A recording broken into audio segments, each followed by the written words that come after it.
नमस्कार माननीय मुख्यमंत्री महोदय अशोक गहलोत जी, राजस्थान सरकार।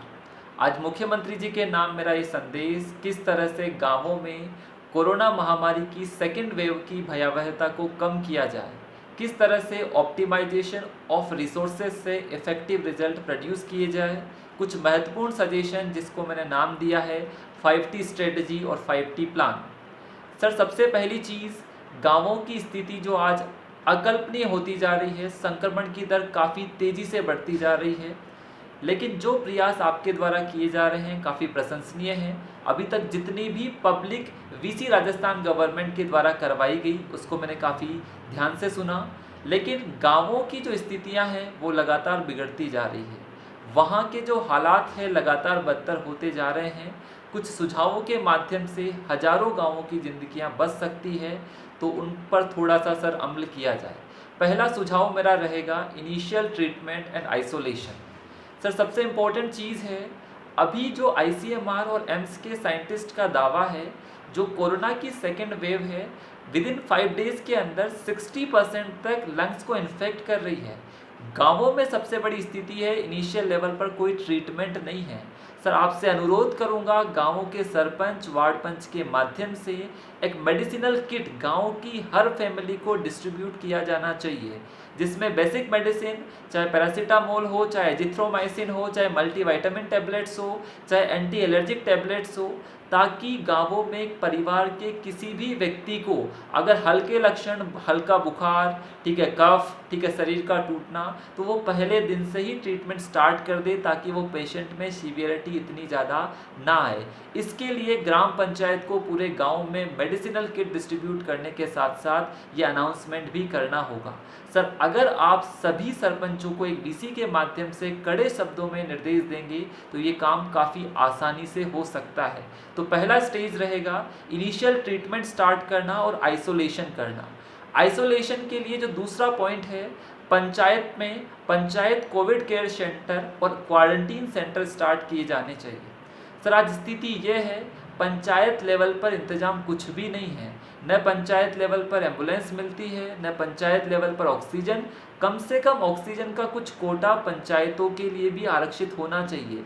ज़्यादा कोटे की बात नहीं कर रहा, कम से कम 1-2 ऑक्सीजन सिलेंडर हर पंचायत के पास हो, ताकि किसी भी पेशेंट के अंदर सीवियरिटी आए तो उसको बड़े हॉस्पिटल में कम से कम इनिशियल सपोर्ट के माध्यम से पहुंचाया जा सके। दूसरी चीज़, पंचायत कोविड केयर सेंटर में एक एम्बुलेंस होनी चाहिए। सर, जब आज हम ऑक्सीजन प्लांट को 10 से 15 दिन में सेटअप कर सकते हैं, तो एक पुरानी गाड़ी को एम्बुलेंस तो 1 दिन के अंदर कन्वर्ट किया जा सकता है। तो कम से कम पंचायत स्तर पर एक एम्बुलेंस होना चाहिए। आज हज़ारों रुपए एक व्यक्ति को अपने पेशेंट को सिटी तक पहुंचाने में खर्च करने पड़ रहे हैं। 40-50 हज़ार तक लोग आज एम्बुलेंस के लिए बेसिकली खर्च कर रहे हैं अपने पेशेंट को ले जाने के लिए।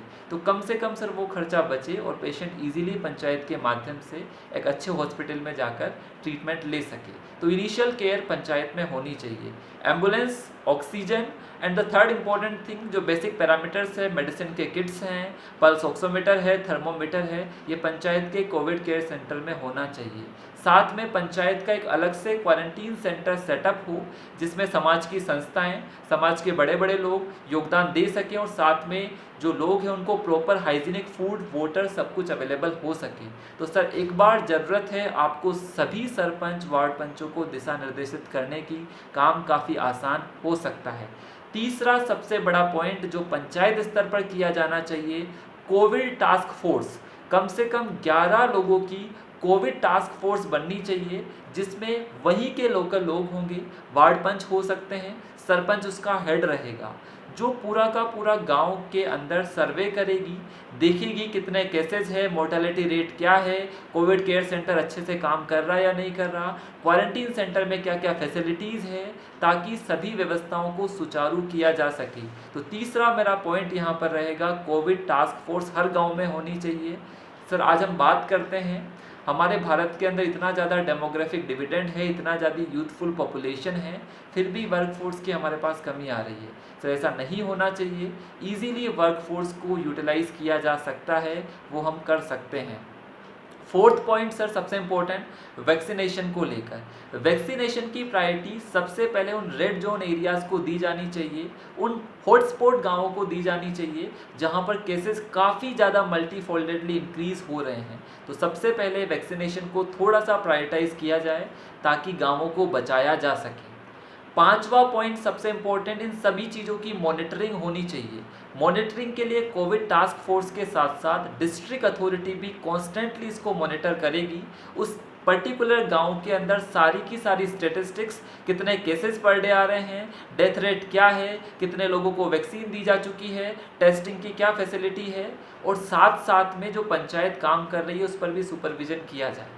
तो सर ये जो सारी चीज़ें हैं, ये 5 पॉइंट जो स्ट्रेटजी है जिसमें मैंने बात की इनिशियल ट्रीटमेंट एंड आइसोलेशन की, सेकेंड पॉइंट मैंने यहाँ पर बात किया पंचायत के द्वारा बनाए गए Covid care centre and quarantine centres की, थर्ड पॉइंट यहाँ पर कोविड टास्क फोर्स जो रूरल पॉपुलेशन में लोकल पीपल से मिलकर बनेगी, कोई एक्सपर्ट की ज़रूरत नहीं है, जो लोकल लोग हैं उसी काम को संभाल सकते हैं।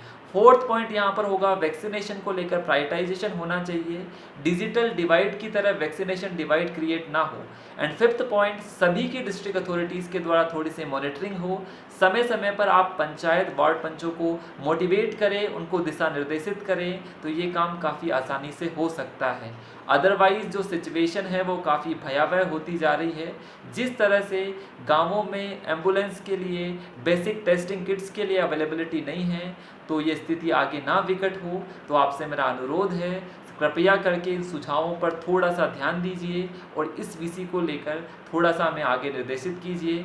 Thank you very much sir. और साथ में सभी लोगों से अपील करूंगा इस वीडियो को सबसे ज़्यादा शेयर करें ताकि राजस्थान गवर्नमेंट के चीफ मिनिस्टर के साथ साथ हर एक मिनिस्टर, हर एक विधायक तक मेरी बात पहुंच सके और वो इस पर काम कर सके। साथ में सभी ग्राम पंचायत के पंच और सरपंचों से अनुरोध है अपनी जिम्मेदारी लें और उस जिम्मेदारी से काम करें। काफ़ी कम समय में हम इस महामारी से निकल सकते हैं। Thank you very much. धन्यवाद।